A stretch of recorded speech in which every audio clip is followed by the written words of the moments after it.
G'day and welcome to this International Student Life presented by Wise Words Media.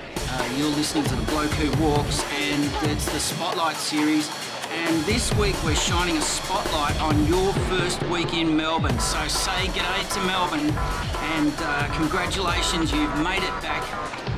You're enrolled, you've got through your orientation week, and so have we. So a quick intro, about 30 to 40 seconds to let you know what's coming up in this episode. You're going to hear the same intro throughout next week, and we're going to run through every morning for this second, third week for some of you of your first semester back in Australia. We're going to run through what should you be looking at, or what should you be considering in your first week in Melbourne. So you'll see we won't pack too much information on the screen for you. We'll keep it as short and sharp as possible. So we're going to take a short break, enjoy the sights, sounds, summer, orientation week in Melbourne, Australia. Don't go away, we'll be right back.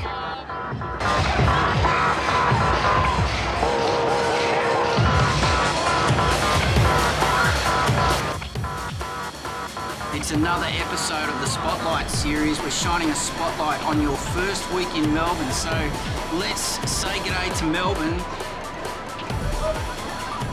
Well, connecting your phone. Well, let's run through some information that we've found out by researching all the information out there in the public domain for international students studying in Melbourne and studying in Australia.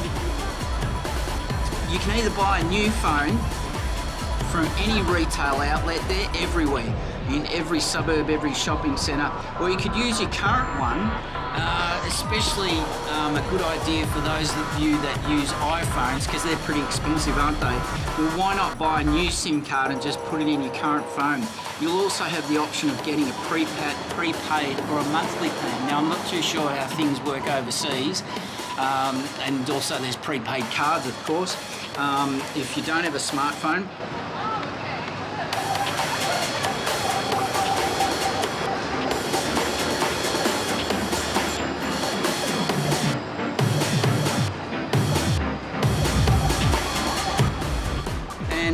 hello to you, all the phone providers, your phone services. Now, although this wasn't first topic off the top of our list with this series, no doubt you've already got your phone services sorted out. But in case you haven't, or in case you're finding this information in our series helpful,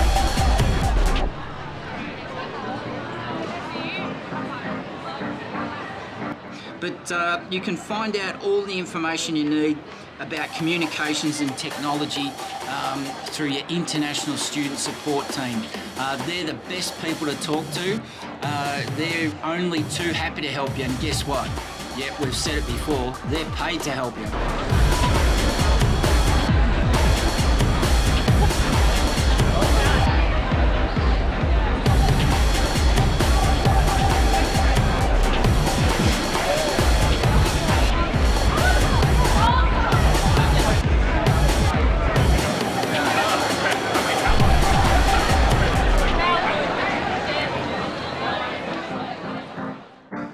And these topics we've put together, we'll be putting out a short episode each day of this week, and then we'll combine them all into one longer episode for the following week.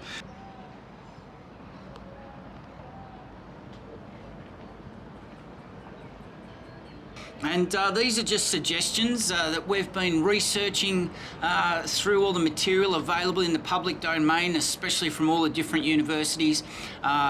We are a honest broker of information. We're not paid by any university, any government body.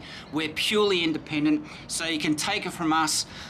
These are some tips that we've picked up in the international student education sector in Melbourne, Australia. So, but again, if you need any help and if you want any really good advice, go to the experts, your international student support team at your university.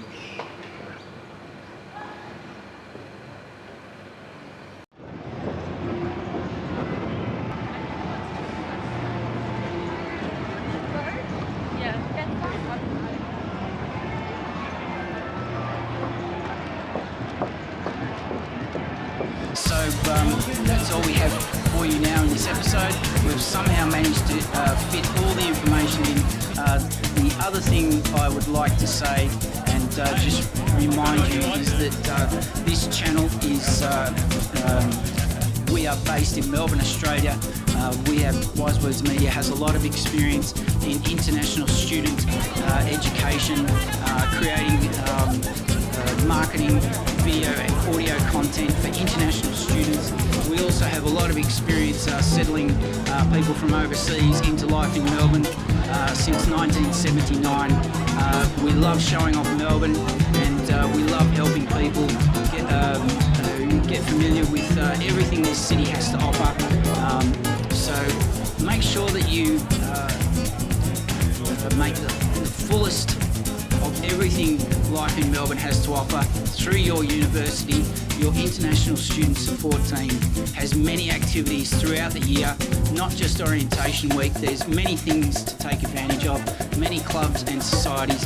And if you're a student whose language, English, is a second language, don't stop yourself and be anxious about joining in.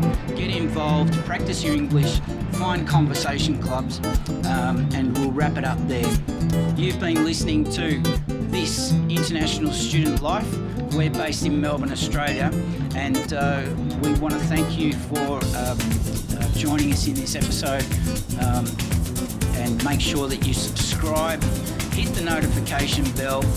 You don't have to pay anything. It's free to listen, free to watch, and we'll see you in the next episode. Bye for now.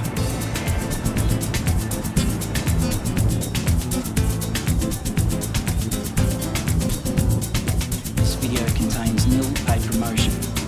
All international student information is compiled from sources available in the public domain. For further information, visit your university website, international student offices, or an international education recruitment agent in your country. This International Student Life is produced by Wise Words Media and CQUniversity Films. We accept no responsibility for any errors or omission of information in this video.